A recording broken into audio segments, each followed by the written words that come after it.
Great. Awesome. All right. I'm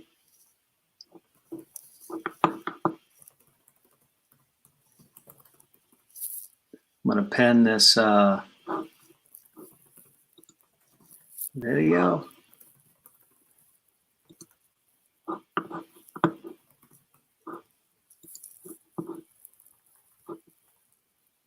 As the feature video.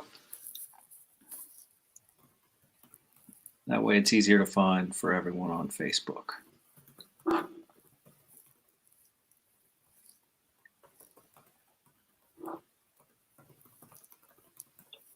Okay.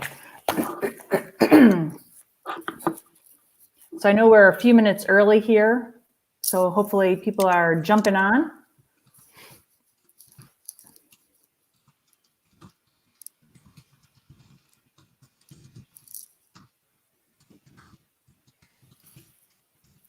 Are you playing music, Ryan? Nope. Oh, it sounds like music. Uh-oh. I thought there was a special feature you were going to play. No. That's funny. My hands working the keyboard there. Oh, gotcha. All right. All right, good. So hopefully some of those who have registered are starting to jump on a little bit early. Maybe some are as early as we are. Sound levels are okay, hopefully. Yeah, you sound great, Jill. Okay, good. As do you. Great. So if anybody's joining us, feel free to say hi, chat on the bottom. I like the idea that we're doing this a little bit differently than we normally do through a regular webinar where, you know, there's no interaction really whatsoever. Right. At least on Facebook Live, there's a little bit more interaction and, you know, people can post things and ask questions and things like that. That's right. That's right. Tina O'Mara joined on YouTube. Thanks, Tina, for joining.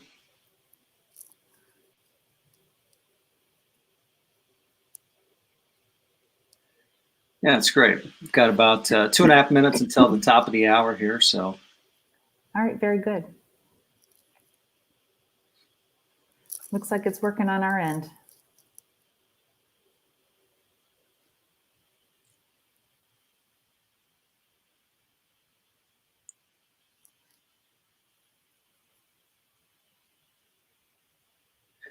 David Gross joined on YouTube, says, hello, Jill. Nice to meet you, Ryan. David, thanks for coming today. Oh, hi, Dr. Gross. Glad you could join us.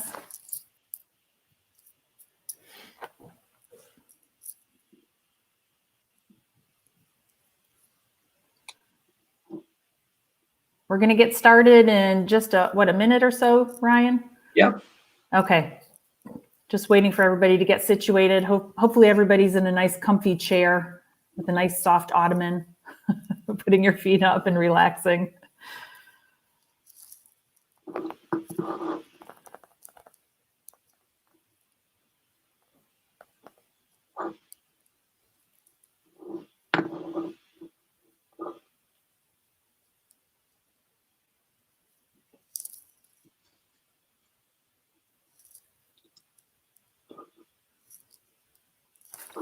Great. We have a little more time? Yeah, we can kick it off here in 30 seconds. Okay, great. Sounds good. It's like Jay Hamill joined. Got Bonnie Steer on. Thanks everyone for saying hello, and thanks everyone for joining. Hello, Sonia Mendez as well. Oh, hey, Sonia. Great. So are all the comments jumping up on YouTube for you, Ryan? Yeah, there's a few out there. Yeah, there's okay. About 32 on YouTube, about 7 on Facebook here. Oh, great. Okay, very good.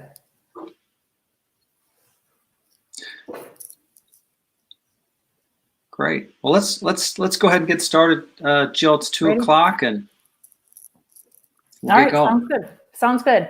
So good afternoon. Ryan and I are so excited to be here this afternoon. And we're really excited to kind of present this webinar in a different way as well. You know, I think most of us are probably used to the typical webinar that is not quite as interactive.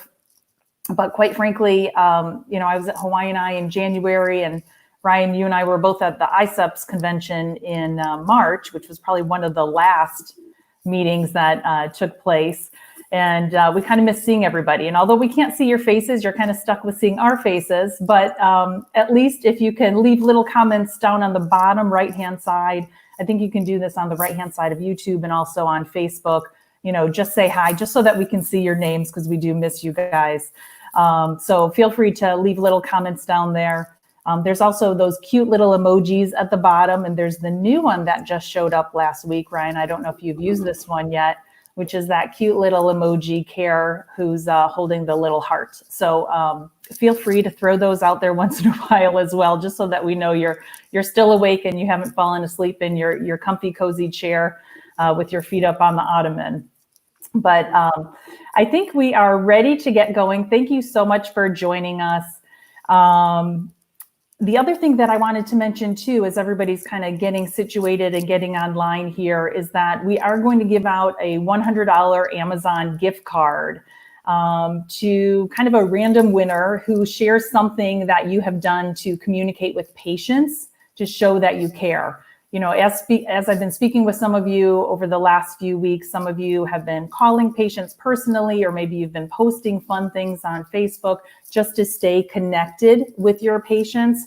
So feel free to share any of those things that you might be doing, and we will certainly pick a random winner at the end of the webinar today. The other thing too is on the bottom right-hand side where you can write your comments. If you have any questions, feel free to throw your questions in there. And if for some reason we miss a question, please do not hesitate to contact Ryan or myself after this. You know, before all of this 8 weeks ago, I thought I was really good at multitasking. But now that I've been thrown into an office with my husband and my children and making 3 meals a day, I'm realizing that I'm not the expert at multitasking that I once was. So if we miss you, just, you know, certainly reach out to us later on. So, you know, when this all began almost 8 weeks ago, I thought no problem. You know, we're going to shelter in place for 8 to 12 weeks. And then on June 1st, we're just going to flip a switch and life is going to be back to normal. But at about week 3, and you may have felt this way as well, Ryan, you know, I realized that there's really no switch. And we're probably going to have to really plan on a new normal. That's part of the reason why, you know, we really started talking about this topic of restarting your practice with an effective communication plan, patient communication plan. As I've been working with practices over the last couple of weeks, I'm hearing that most practices seeing emergent and urgent patients are only at about 10% of volume. Most are expecting to start with maybe 25% of patient volume, and hopefully in 3 to 6 months, we'll be at 50%, 75% in 9 months. And it could take a good year to get back up to 100% patient volume. So I think having an effective patient communication plan is going to be absolutely vital.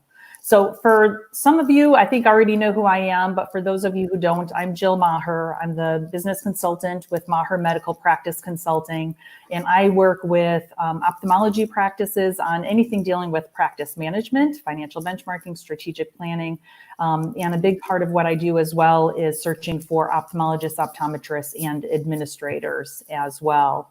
So Ryan, why don't you go ahead and introduce yourself? Yeah, Ryan Schumacher, Satisfied Patient. We help practices get actionable patient feedback internally, and then also positive online reviews to ultimately help build a better practice. All right, very good, very good. So I have to start just by sharing a quick story before we even get into the background. This quick story happened to my husband. It was a week ago from Sunday. After 21 years of marriage, he decided to start cooking. So it took a pandemic to get my husband to start cooking. And he was in the kitchen. I was in a different part of the house, and I heard some slicing going on, and all of a sudden I heard a scream.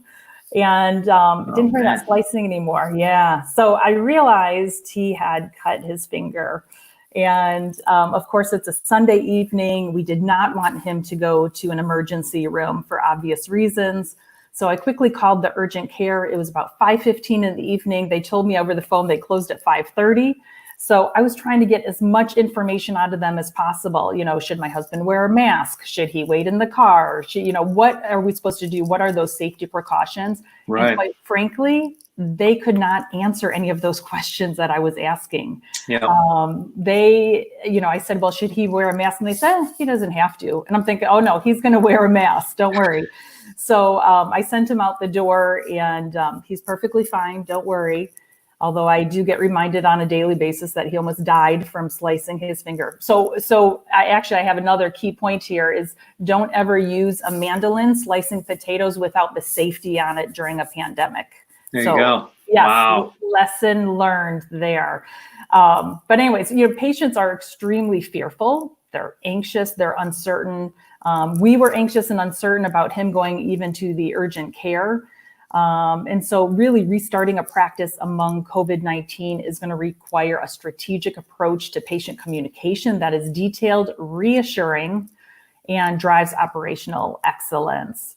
I think that's absolutely key. So our goal today is really to help practices achieve a successful restart by delivering an effective patient communication plan. And, even restart, it almost, again, sounds kind of like that switch. You're flipping on a switch and you're going to restart. But I think this patient communication plan is going to have to be consistent and ongoing, right? That's right. That's right. So the patient communication plan that we're going to kind of go over here is, a couple things. What information is key to communicate with your patients? And on a consistent basis as well. We'll talk a little bit about best practices for patient communication across all of your marketing channels to make sure that you've got a consistent message, and that's very reassuring to your patients. And then as a bonus, you will receive a free patient communication plan that can be edited for your practice. So you can tailor it specific because every practice is going to be completely different. And I believe we're going to send that out to you after this via email. And then you can tailor it as you need to. That's right. That's right. Yeah, great point, Joe. I mean, at the end of this, the framework we're going to walk through today is the patient communication plan, and at the end, everyone will receive an electronic copy of what we're going through. So, feel free to continue to take notes as we go through this today, but just know that everything in here from a patient communication perspective, you'll receive via email as well. Sounds good. Great. Well, like everyone here today, we believe that the single most important factor is the patient experience. And underlying that patient experience is patient communication, as Jill alluded to, and as many of you have experienced, and most of our clients have experienced during the emergent and urgent phase, patients are hesitant to come back in. And so this patient communication plan is something that will help you get patients back in the door, help ease their concerns, and ultimately help you continue to build a better practice, which is why we're here today. There's really two pieces of it. The first key piece is going to be, what are we communicating to patients? What are we communicating to patients during this time? And then the second piece of it is how we take that communication and we infuse it into each one of these marketing channels down below. So you'll see website, email, social media. They may not all apply to you. Website, likely does, as well as scheduling, which is towards the end of this. And so you'll hear me talk about marketing channels and communication channels interchangeably throughout the presentation today. The first key piece that we want to cover is the messaging. And in order to develop the messaging, we have to develop three key questions. And it's very simple. The three key questions are, what patients are we seeing? Mm-hmm. What can you expect when you come to our practice? And what extra steps are in place to keep all of us safe? So the three buckets, right? So as Jill mentioned, with her husband, they were trying to contact them to see again, what additional, steps are in place to keep us safe. So 3 buckets: patient, second one there, what can you expect, that expectation setting component, and then the safety piece of that. And we'll talk more as we break each one of these down. So now we're going to answer these questions. And this is where, after this call today, after the webinar, that you go back and you can adjust these to fit your need and align with your policies and practices that you've implemented. So the first question here that we use to develop our first key message, and you're going to see this in 2 parts, and we've done this intentionally. This is the emergent, urgent scenario, right? So if you're in places like I am, where you're not, you're on stay at home until May 15th, most of our local practices in this area are communicating a message similar to this. And so let's break down this message. First thing is, who are you seeing? I consider myself highly educated. However, Jill, it's as you roll out these phased approaches, the governmental has one piece of it, the county has another piece, and you're trying to confuse who's open and who's not open. You don't really know based on so many different things. So tell them, what patients you're seeing. Is it open to everyone? And then tell them how, right? Tell them how. Tell them how to reach you. Very simple there. Call us. Second piece of that second paragraph is, are there any key statements from any academies, for example, American Academy of Ophthalmology, any associations, any local government messages that you want to communicate there? The third piece is telemedicine. So again, you're seeing some, communication best practices communicated in here. We intentionally highlight, ABC Eye Care is seeing emergent and pain and discomfort patients only. We intentionally highlight telemedicine, and we intentionally highlight COVID-19 exposure. And so those are going to be your key messages during this time to the patients, to let them know what are we seeing. And as you transition into a phased approach, which a lot of our clients are in right now, they're in this process of starting to open back up. It's not a question of if we're going to open back up, right, Jill? It's a question of when we're going to open back up. That's it. We're all going to open back up. It's when. And so telling them that date is critical. So in the second piece of this, and again, this is an altered version of the first question, what patients are we seeing? As of May 11th, we're seeing all patients. Again, continue to call us. That's how we prefer. And then for those practices that have implemented a telemedicine policy, continue to communicate that, right? You can use that as not only an appointment and a visit, as you should, to ease those patients, but you can also use that call to help express some of the additional safety measures, which we'll talk about in question number 3 with your third key message, so the patient is reassured the next time that they do want to come in and see you face to face. And then lastly, your COVID-19 exposure piece there. Yep. And again, it's going to depend on the state and everything that's going on. And you're right. There's so many conflicting messages that patients don't know if you're seeing patients or not, or what type of patients. So that's why this message is so important. Yeah, absolutely. The second piece here, as we get into question 2, what can you expect when coming to our practice, right? So as we move on into the reopening, we're open. Everyone's going to be open at some point in time, and what can they expect? So that patient expectation component here, and we've broken it down into a couple key pieces. First one being mask or no mask, right? What's the policy? Are they going to get one if they don't have one? Where I'm currently at, they're required, they're mandatory. Screening, no screening. Again, you can see there, you can edit this entire template, but you can edit your temperature threshold 104.3 or whatever it may be. And then a quick statement on your safety guidelines, just letting them know any patient who's unwilling to comply with your screening process for safety, needs to reschedule for a later time. Unfortunately, I'm not sure when that'll be. None of us know the answer to that. Waiting room. So what is your policy for waiting room? Are patients waiting in their calls and in their car until they're called? What is the policy? The updated visitor and companion policy, hot topic, right? So It's, I was joking with Jill, how many non-essential family members do you have? Because last time I checked, all mine were essential. So, it's just, it's a difference of wording there, but, it's a visitor and companion policy. And what is it? Are you going to allow additional patients in? We all know patients love to show up to their appointments with a big group of their family. And then social distancing guidelines, the last piece. Not only are staff adhering to that, but your chairs are spaced appropriately. So the expectations piece of this is huge.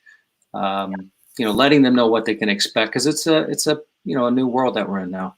Absolutely. And really, communication equals patient satisfaction. So the more you can communicate with your patients on this, the more satisfied they're going to be. Expectations are huge. Some of these things that are listed here, it's not a complete list. So there might be more things that you add. And some of this is going to depend not only on the state, but also just the logistics of your office, right? That's where right. the reception area is, where the parking lot is located, how large the practice is, or the lanes or the rooms or the dilation area, whatever it might be. So there's so many different factors that go into kind of these rules, these new rules, I guess. Absolutely. And you have to keep in mind too, I mean, not everyone on this call knows this, but this is incremental, right? This is incremental to what you're already communicating, which, makes it challenging. But it's about that patient experience, and it's you don't want them to be shocked when they show up and, they're having their temperature taken, and obviously they'll be appreciative of it, but, you want to make sure you set those expectations in advance. Absolutely. The third key question here, and it's worded this way specifically, and I think this is important. What extra steps are in place to keep all of us safe? And it's not just the patients, right? It's doctors, it's techs, it's front office, back office, it's everyone. And what extra steps are in place to keep all of us safe? I continue to see a lot of practices talk about what steps are we doing to keep our patients safe. I think the key thing is keep all of us safe. And including staff and doctors, and that first statement there, your safety along with the staff of all of our safety of all of our staff and doctors is our number one priority. Infection prevention precautions. You guys can read that, but it gets so in detailed into the removing all shared items like magazines, right? Staff's eliminated handshakes and other form of non-essential physical contact. So this is, a great answer here for some of your infection prevention precautions. And you can add, obviously, to this list with your additional policies and procedures. Yeah. The check-in procedure, and it's, clipboards are clean at check-in. You'll receive a pen that you may or may not keep. Online patient intake forms can be filled out in advance.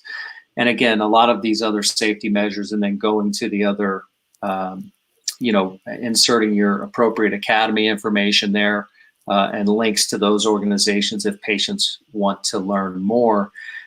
And, my wife had a recent experience 2 weeks ago. She finally went to an appointment that she had continually pushed off. And, Jill, similar situation where, she had called and finally, felt comfortable with getting out of the house and going to the appointment. They had masks, they had screening, and she tried to fill out the paperwork online in advance, but unfortunately, the practice didn't have PDF versions online for her to fill out. They didn't email them. So anyway, she went in, filled out the paperwork, had a good experience. But when she went to hand the paperwork back, they said, you know what, you can keep the pen that we gave you.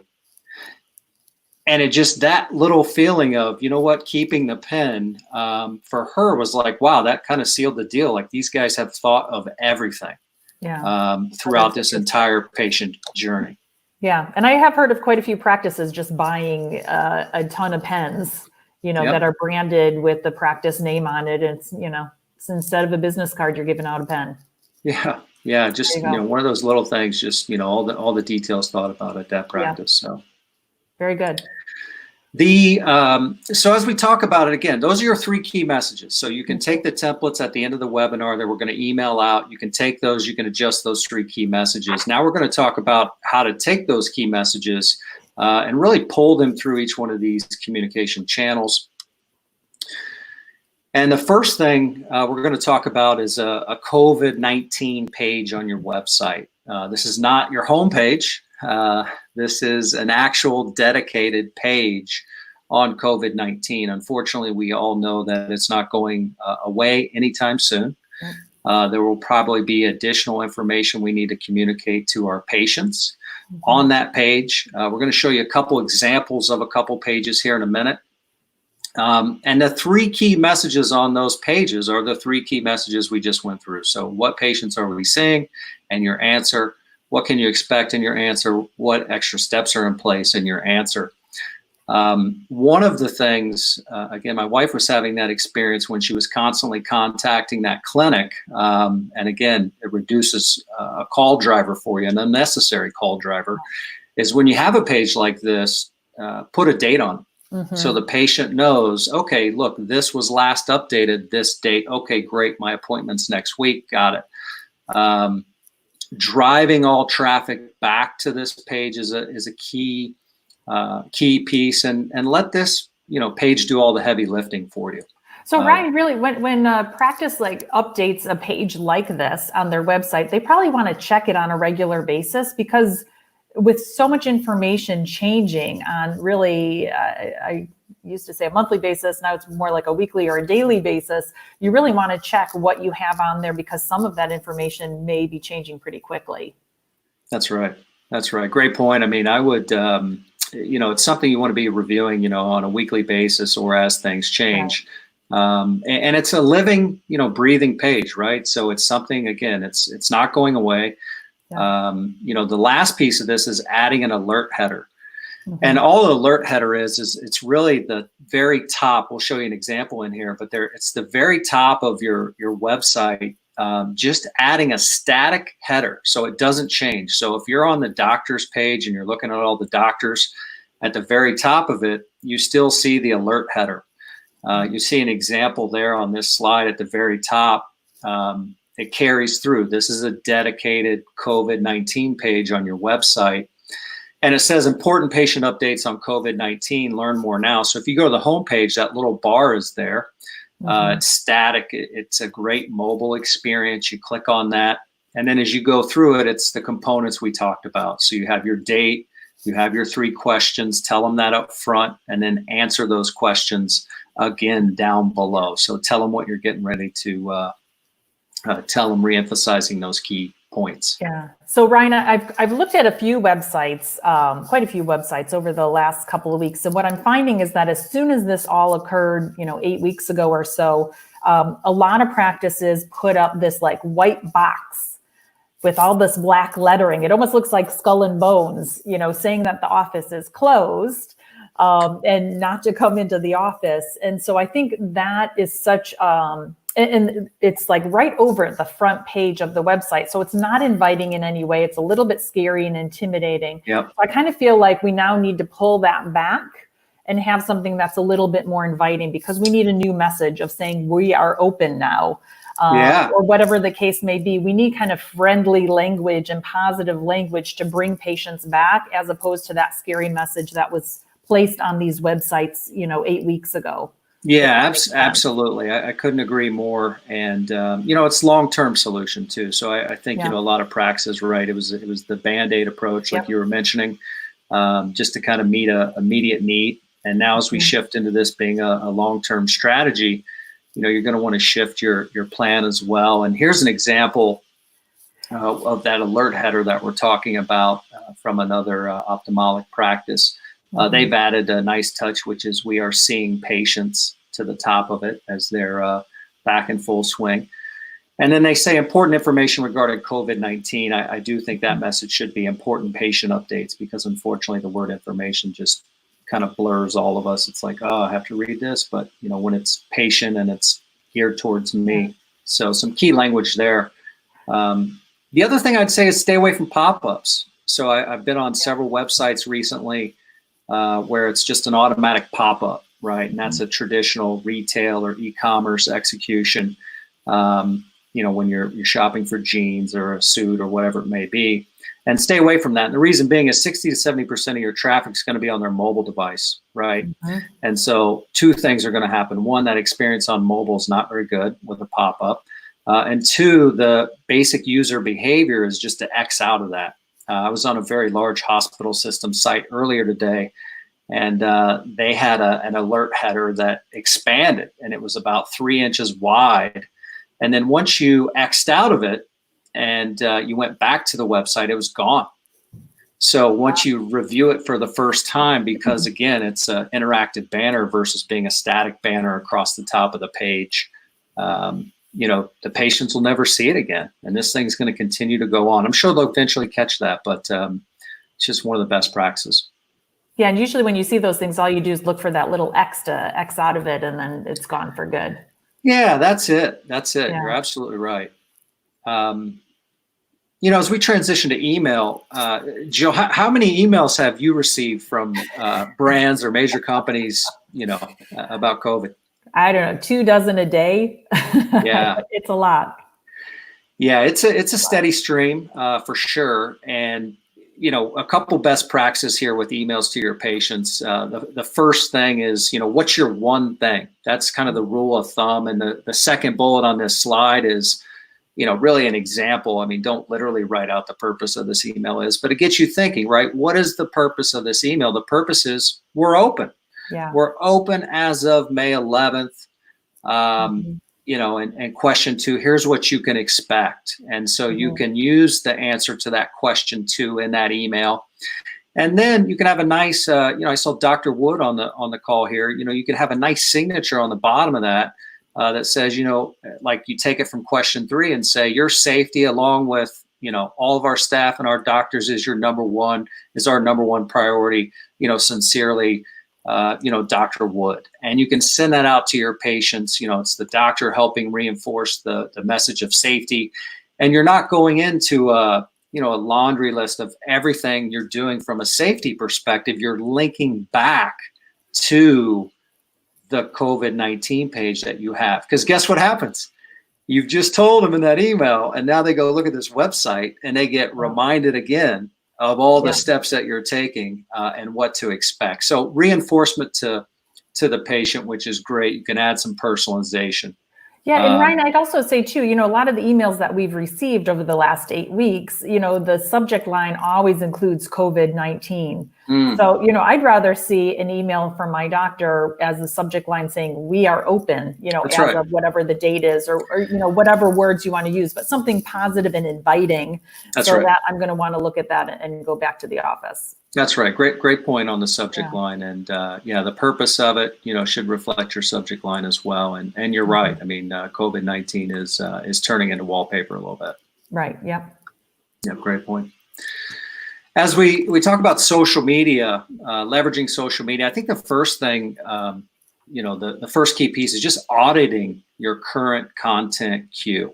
One of the things that we've seen with a lot of practices is the steady stream of social is still turned on, and it hasn't been adjusted to the relevant context and relevant messages. So that's one of the biggest pieces with social media as it relates to the patient communication plan here today. We all know as marketers, and people who are setting patients' expectations is content. It's tough to develop content, but the way to think about it is think about question 2. So the expectation setting question, what can you expect when coming to our practice? You've got mask, no mask, you've got screening, no screening, you've got visitor companion policy, you've got waiting room procedures. Those can be 4 separate posts. So you can develop 4 separate posts just from question 2. You can link all those back to your COVID-19 page. And that's a very, very easy thing to do. And how often should you be posting things on Facebook or social media? Yeah, I think it depends. So I would, just in a pure week, depends kind of where you're at in the phased rollout, right? So the first message obviously is we're open. Right after that or coupled with that is what can they expect? But I would definitely say on a weekly basis, 2 times a week at a minimum, just on Facebook, using Facebook as an example. But the key is listening to your patient feedback, right? So the more feedback you get, guess what? Everyone's upset with the visitor and companion policy that you have in place. This is an example, of course. But if you're getting that feedback internally, then that may shift up to be, you may need to communicate that twice in 1 week. So just listen to your patients, continue to adjust. Good rule of thumb is, 2 to 3 times a week. Keep in mind, only 5% of your Facebook followers see your messages. 5%. So very small percentage of people following you on Facebook are even going to see your messages. That's why you should chunk them out and communicate them that way. The other thing that I've seen that has been really effective on Facebook, I've seen a couple practices do a phenomenal job of having one of their doctors kind of do a videotape of themselves, literally having a patient walk in the door and showing patients exactly what to expect when walking in. What is it going to look like when you go to that front desk? Do you have to go to the front desk at all if you get a phone call out in the parking lot? And what does it look like when you go into, the examination lane? And I think those have been really effective because it also puts the patient's mind at ease that the practice is doing the right thing and taking all the safety precautions, and they know what to do then and what to expect when they walk in the door. Absolutely. That's a great example, and there have been a lot of really good ones. Absolutely. Yeah. And you could do more than one on that, Oh, for sure. Absolutely. Yeah. You can take the same approach here as well. I mean, you can take your doctor, the beautiful thing about, iPhones now put a lot of, production companies out of business, right? Because it's such high quality. You can create a short little message. You can put it in iMovie. You can edit it quickly. You can put it out there, and it's real. I mean, and it's authentic and it's relatable. Look, we're all scared, we're all in this together. We're all wearing masks. So that's the beauty of this. Yeah, absolutely. The next piece, Google My Business. So Google My Business is getting more traffic, more eyeballs. Most of you probably already know this, than your website. Again, your Google My Business listing with your online reviews, your a link to click your website, a link to call your practice, a link for driving directions. They have a COVID-19 update message that you can add to your Google My Business listing. Think of this as, putting a giant billboard outside your practice, except, many more people are going to see it. Yeah. A couple key things to keep in mind, though, with this is you can't include your phone number. So don't include your phone number in it. Your phone number is already on your Google My Business listing. The messages that you type in this box here are text only. So a great opportunity to say, we're open, or we're now seeing patients on this, and visit our website. Literally just typing visit our website to see what you can expect when coming to our practice. So a great opportunity that Google's put in place. So I think this is huge because I don't think anybody knows about this. And I think this would be really important because so often I find, any business that we're looking on Google, and we don't know if the hours are accurate or not. We don't know if they're open, if they're closed. The information seems to be a little bit inconsistent on Google My Business. So I think putting this message out there shows that you're being really active. And it will help educate your patients really quickly. So I think that's a great thing to utilize. And it's free, right? You just jump on and place that message on there. Absolutely. Yeah, absolutely. Yeah, completely free. Doesn't take you long to do it. And a great, probably one of your most visible touch points there is, hands down. Yeah. Absolutely. Hey, Ryan, I just want to take 1 minute just because I know that there's some people who kind of jumped on later in the call after we had already started. So on the bottom right-hand side of YouTube and also Facebook, there is a place to write comments. Feel free, if you have any questions, to throw your questions out there. We're happy to answer any questions that you might have while we're going through all of this. And then also I did mention at the beginning that if you have a great idea or a way that you have communicated with your patients to make them feel like they're being cared for during this time, to keep that communication open. Feel free to share your ideas on there. We're going to randomly pick a winner for a $100 Amazon gift card, because everybody can use an Amazon gift card right now as you're ordering stuff. But feel free to, place any ideas that you have. And it might be something that you've already tried to do. Or it might be an idea that you've had and it's on your to-do list and you just have not gotten around to it. So, feel free to post that there. Yeah, great, Right. great reminder, Joe.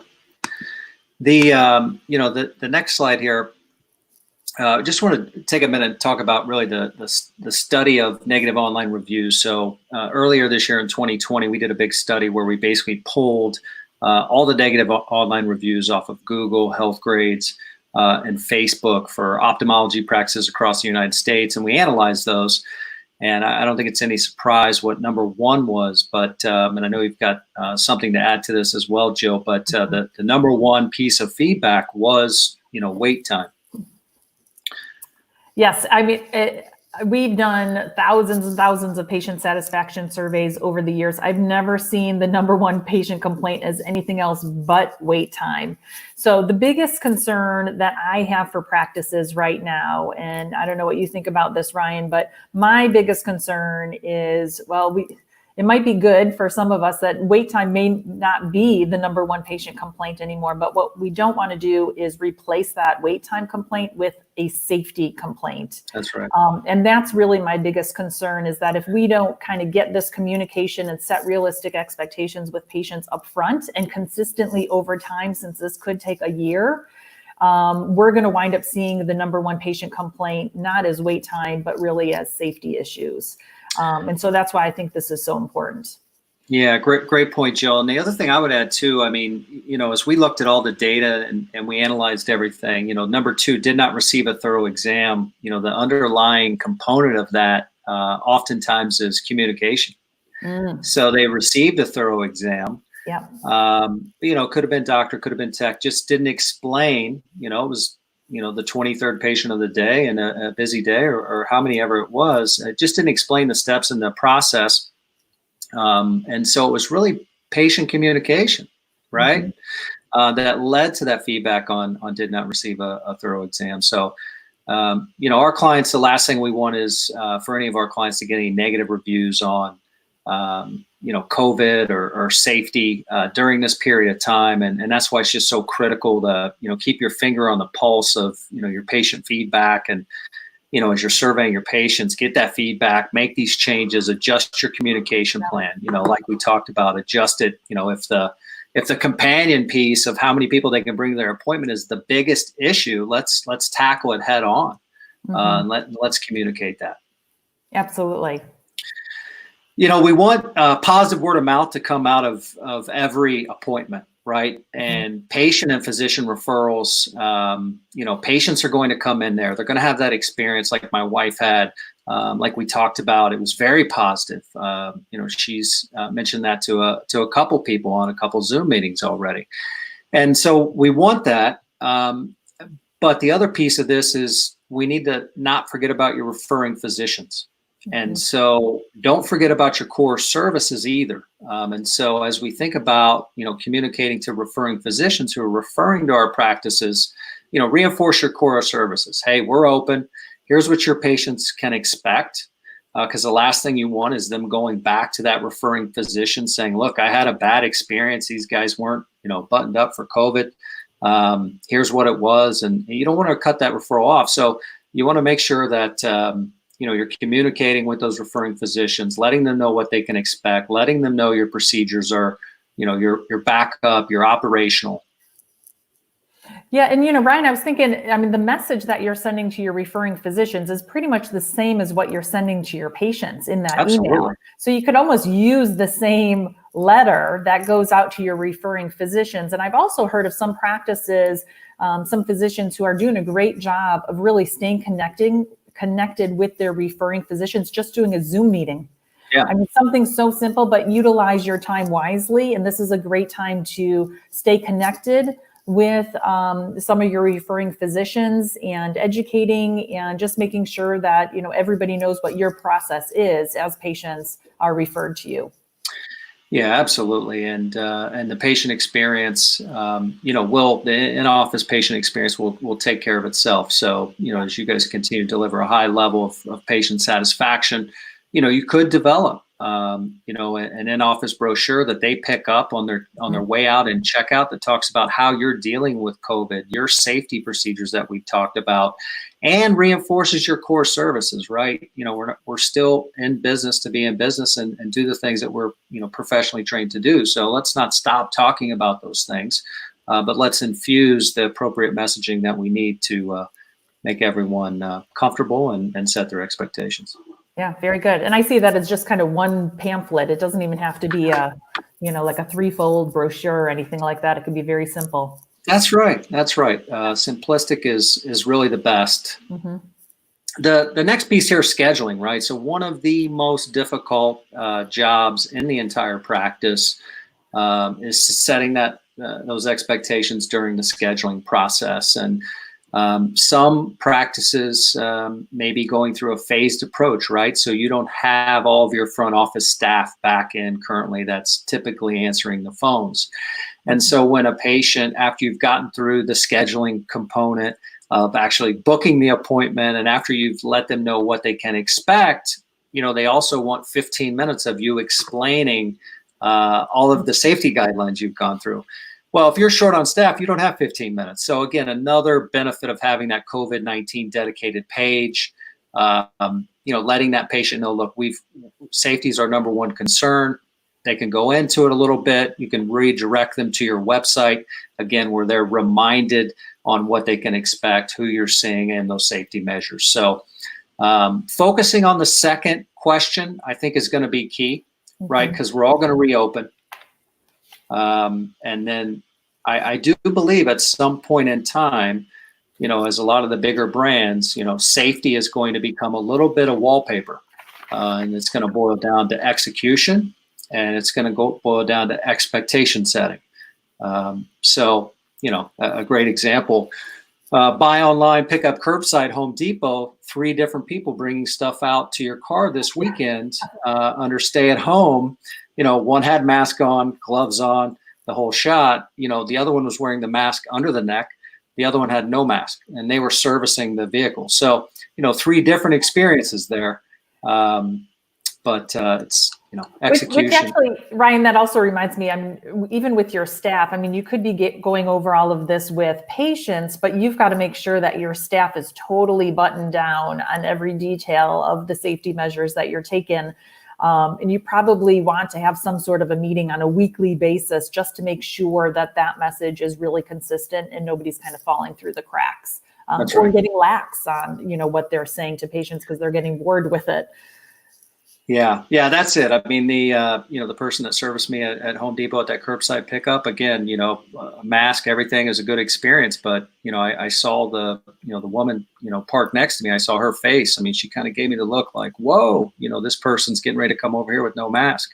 Yeah. So not a good experience. But, a couple key things. Obviously, there's already a checklist you probably have with your scheduling group, adding these things to your checklist, mask, no mask, who can attend, et cetera, and then adjusting it as you see fit. And then the scripting component, a firm believer in scripts and scripting it for your staff to follow.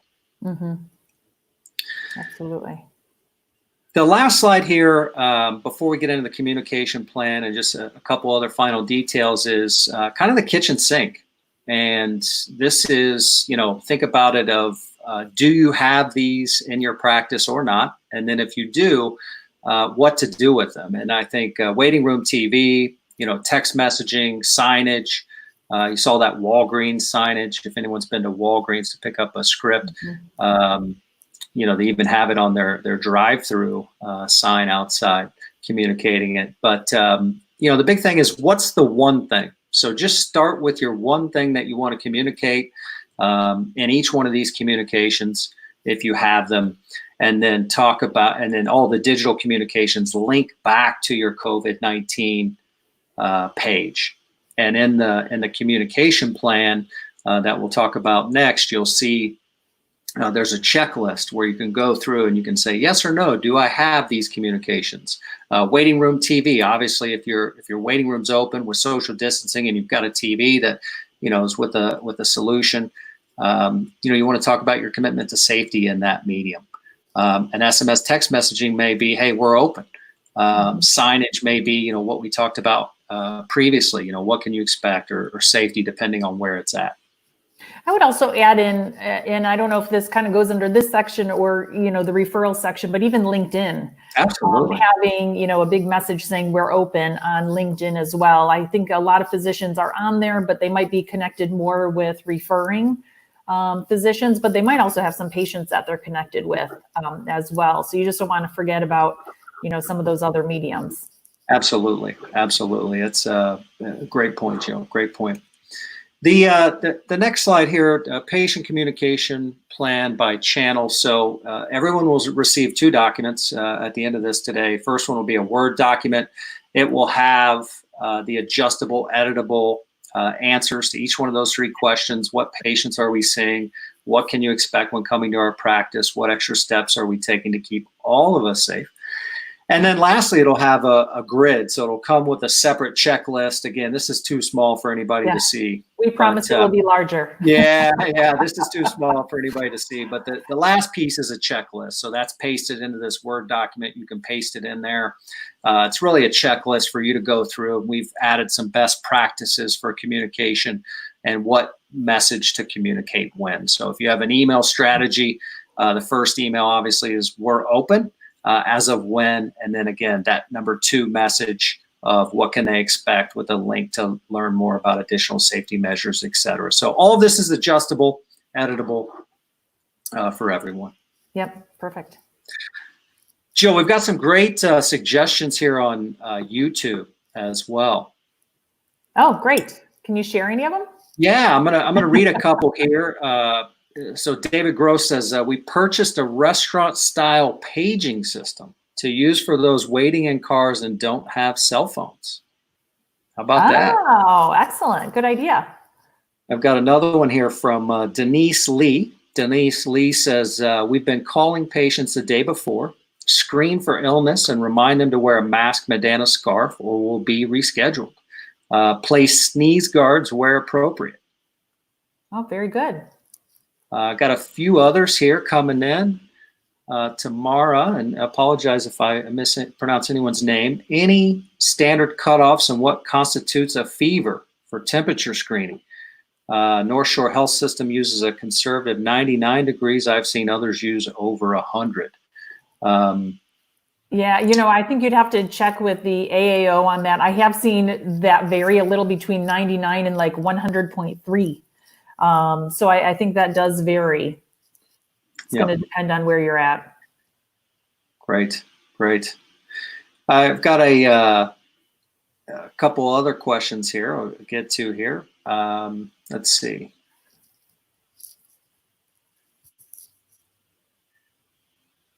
We've been able to access phones and our EMR remotely for all calls and refills. We have also called each patient directly to determine urgency of future appointments. That's from Mary Riley.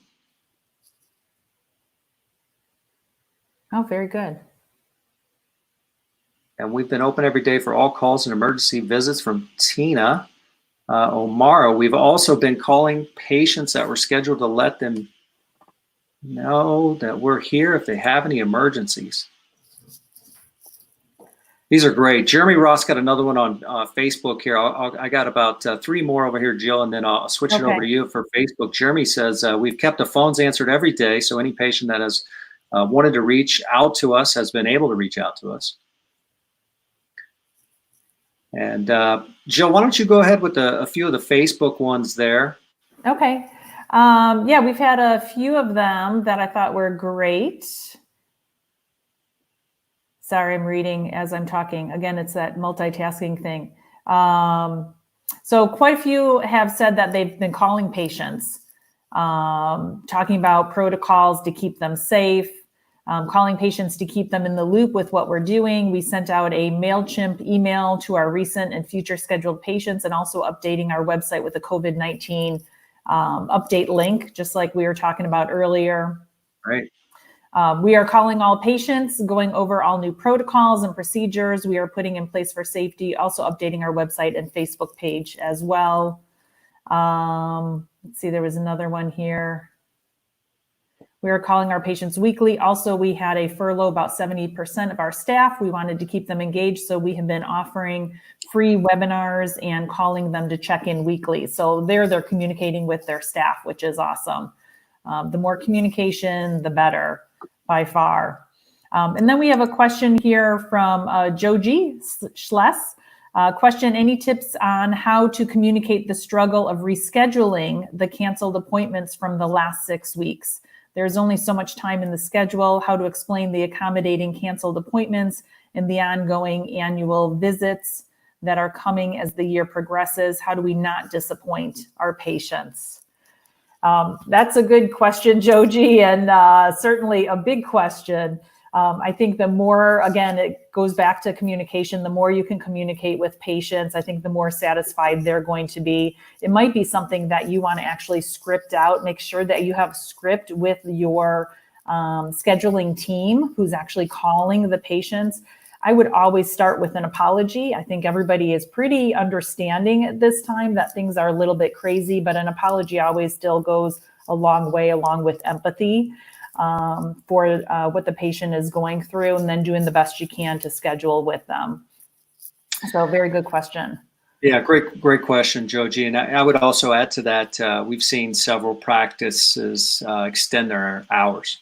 So they're in the phased approach, but they've extended hours to accommodate patients. And again, I know it's challenging, right? So, I know a lot of practices that we work with, have been busier during this time frame than ever because of all the communication adjustments and other factors of COVID that have come down. Yeah, I have seen some practices that are going into the evenings and onto Saturdays. As well, just to be able to accommodate and to really spread out those patients coming in so that they're not all arriving at the same time. Absolutely. Yeah. Very good. All right. So any other questions on your end, Ryan? No, I think that's it. I think I've got a favorite. What do you have, Jill? Yeah, so I have a favorite as well. What's your favorite? No, you go ahead, please. So I was actually going with the one that was from Jody McCoy Pittman. I have to go back to it now if I can find it. Yeah, calling all patients and going over all new protocols and procedures that they're putting in place for safety, also updating their website and Facebook page. Great. Jody it is. Jody's our winner. Woo! Woohoo! All right, we'll get you that $100 Amazon gift card. And I think that's about it. If there's any questions that you all have that we were not able to answer, don't hesitate to reach out to Ryan or myself. We're more than happy to answer any questions that you might have. We will definitely be sending out that communication plan to each of you via email. So I think you should expect that later today, Ryan? Yeah, that's right. And one last thing I'd say is, we've got a second session of this same content. So if there's any additional staff members or colleagues that you think would find value in this session today, please extend it. Please share the original invite link that you got from the appropriate parties. We're doing this again Thursday. So we're just, thankful that you guys attended and happy to help you guys in any way, shape, or form we can. So thanks so much for coming out. Absolutely. Thank you for joining us. Take care of yourselves and be safe. This is definitely a strange time for all of us, but just take care of each other and be safe. And we really hope to see you all real soon. Thank you. Thank you. Have a great day, everyone. Bye-bye.